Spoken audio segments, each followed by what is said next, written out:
Senator Rubina Khalid साहिबा most respectable मेरे लिए इसलिए क्योंकि आप मेरी फेवरेट है। मैं बारहा ये कह रही हूँ, आपके बारे में कुछ नहीं कहूंगी क्योंकि आप मेरी फेवरेट हैं, तो मैं अपना दिल नहीं तोड़ सकती, आपका भी नहीं तोड़ूंगी। लेकिन आपकी पार्टी के बारे में अलाउ कर दें प्लीज रुबीना साहिबा।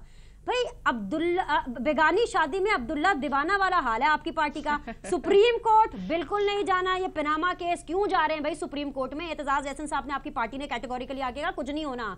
जेआईटी मुस्तरद कर दी, इतनी हेवीली मुस्तरद की, कौन कौन नहीं था बैठ उसमें?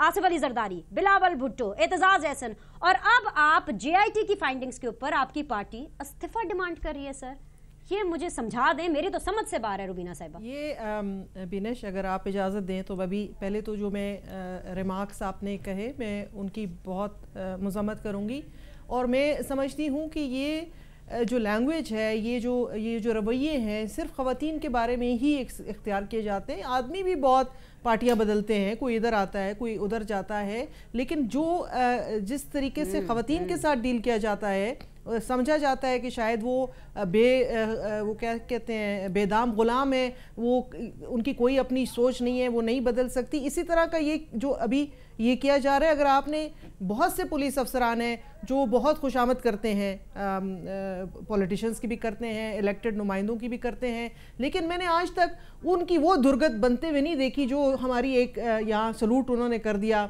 जो थी इस्लामाबाद की, उनकी जो दुर्गत बनी पूरे सोशल मीडिया पे, पूरे हर तरीके से उनकी तजलील की गई। तो मैं समझती हूँ कि ये ख़वातीन को क्यों सिंगल आउट किया जाता है, हमेशा उनकी तजलील क्यों की जाती है, ये चीज़ जो है, क्योंकि ख़वातीन जो हैं वो किसी तौर से कम नहीं है किसी भी मर्द से, मेरा तो अपना ये बिलीफ है। और दूसरा अब आपके सवाल की तरफ में आती हूँ, मेरा भी यही बिलीफ है सर। बिल्कुल आपका जो सवाल है वो बिल्कुल आप ठीक कह रही हैं, लेकिन ये मैं समझती हूँ कि ये हक और सच की फतह है। अपनी जुडिशरी से जो हमारी तवक्कात नहीं थी वो उन्होंने कर दिखाया है, पहली दफ़ा पाकिस्तान में उन्होंने कर दिखाया है, क्योंकि जिस तरह की जुडिशरी का पाकिस्तान पीपल्स पार्टी का सामना रहा है और जो पाला पाकिस्तान पीपल्स पार्टी का जिस तरह से रहा है, तो हम तो अपने एक्सपीरियंस की बुनियाद पे बता रहे थे कि जी इससे कुछ नहीं होना, इससे कुछ नहीं निकलना। और अभी अगर आपको एतजाज साहब की जो बातें हैं वो अगर उनकी पूरी सुन ले तो उसमें वो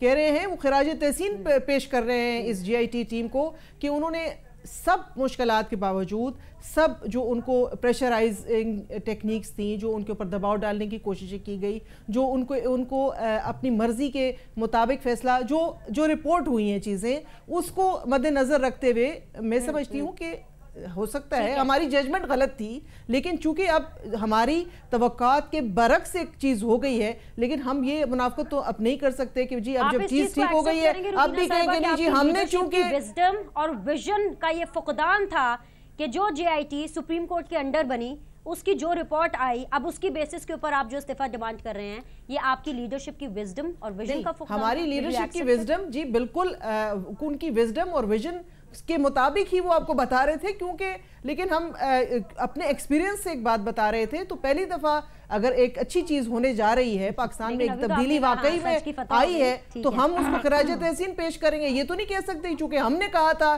तो ये गलत है।